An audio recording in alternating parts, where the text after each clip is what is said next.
Hello, lovely listeners, and good morning, Kim. Good morning, Joe. Good morning, everyone. It's Joe and Kim, one harmonical, back for another message. Feel like that's getting to be an automatic recording going on. Yeah, Shit. How many times have we done this podcast, Joe? Where are we you at? know, Like, this is a great question, Kim. And this is not a setup. We did not discuss no, this beforehand. This is number 300. are you kidding? I am not. Woohoo! Wow. Now, not all 300 are out there because we originally did some that were like that are in the archives. And yeah, anyway, though, but this is 300. Oh my goodness. Yeah, this was not planned. It was just literally like, boom, in my head, like, talk about that. Like, oh, Kim, are you psychic? and I was like, I was thinking like in the 200s and some, but I didn't know we hit 300. Um, Mm, I love the number three. So that makes sense why that popped up. Okay, this is cool. Oh, all right. Now to dig in, the message is like, I don't know. Okay, how do we care? Like, some of you would have been like, oh, okay, well, they hit 300. Like, oh, okay, cool, whatever. Like, no big deal. yeah. And we're over here like excited, like, whoa, like, you should join in on my excitement over here. But then there's a part of me that's like, who cares? Who cares if they're excited or not for you? Doesn't matter. It's the fact that you actually have a care. You have a excitement for it. You have oh, you have like hope. You have like your ambitions. You have like all this creativity that's just flowing through your head now. That's all that really matters. You don't have to care what anybody else thinks. Are you having fun with it? Yeah, then keep going. Why not? Yeah, I call that the magic space. Yeah. You know, when you have something that you love, that brings you, aliveness. I'll call it that. You have this sense of aliveness, like, you're kind of unstoppable. There's this energy going through you. Like, if that is not causing harm to anyone else, and usually when there's a lot of aliveness in it, as I'm describing, I think it's fair to say there isn't harm in it. That's the nature of aliveness. It's not harmful. In that space, in that magic space, you absolutely have to not care at all what anyone else has to say, think, believe. You stay true to that faith, to that aliveness. You do that, Kim, in your work Yeah. all of the time. It's what has I don't know, people probably don't know this, but when you're past that 5-year mark in business. If anyone knows about businesses, there's this, thing in starting your own businesses that so many of them never make it past the 5-year mark. Okay. Kim is past that and she's continuing on. And a big reason for that, Kim, is because you stayed in that magic space in those early years. You didn't let someone, their cares, their judgments, their whatever, delude your magic space around it. Yeah. I do have to admit, there are times where it was very easy to almost get trapped in that. And then it's like something will happen, like, what are you doing, Kim? Stop. Like that doesn't align with what your envisions were. So there Mhm. were times where I had to reel it back in, and it was practice. It took Oh, yeah. practice. Oh, yeah. Not easy all the time, but it can happen. And the more you like do your excitement, the more people actually are truly excited for you, the less judgment they actually have towards you. Like, well, you Mhm. should do this, you should do that. It's like now they're like, oh, cool. Like, look at her go.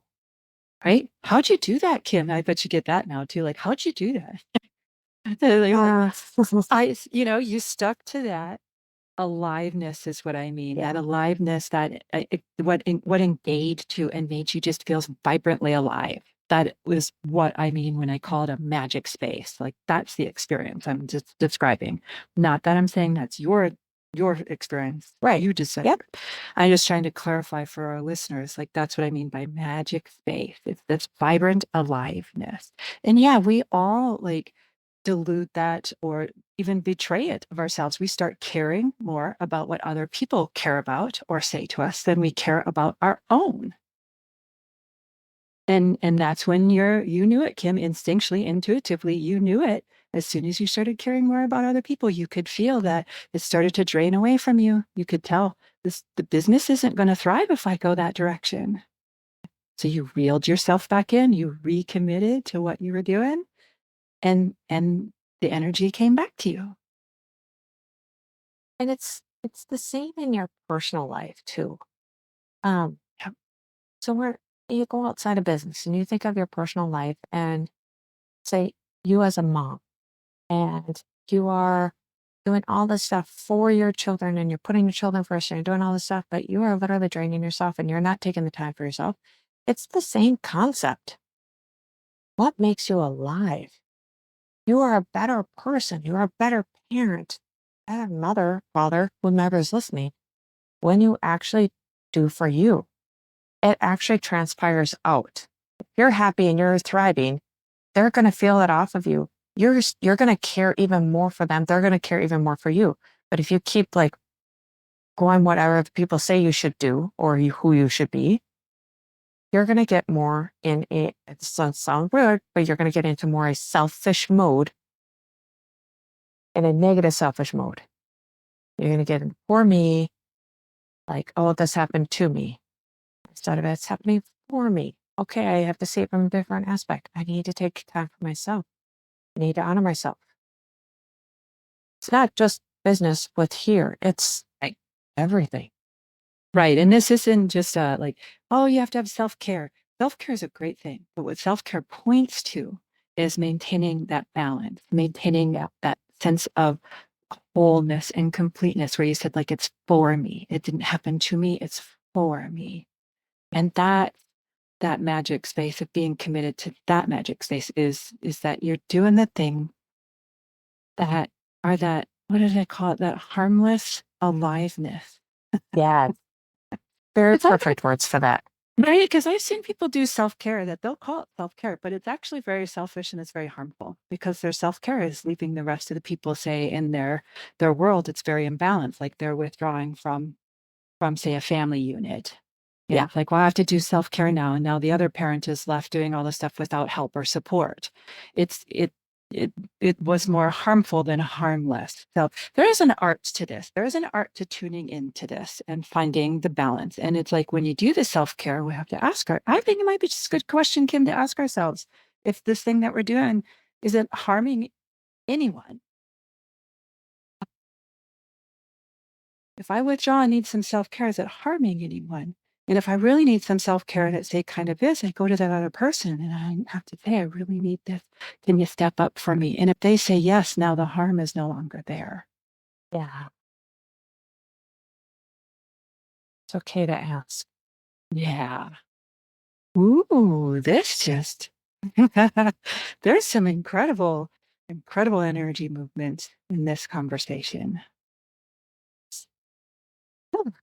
That just got like chill up and down my body. This is great. Yes, I hope everyone is picking up this energy vibe and this really there's an energy transmission in this. And I wanted to bring you wholeness. What do you care about today? Being alive. My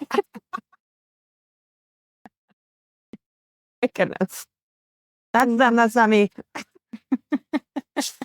I decided to chime in. I love it. Awesome. Staying alive, staying alive. As you start doing that, I start like moving around, dancing. Yeah. That's aliveness. All right. We're getting on aliveness today. Yeah. Okay. I will. Thank you, Jill. Thank you, everyone. Yeah. Thank you, Kim. Thanks for listening. Until next time.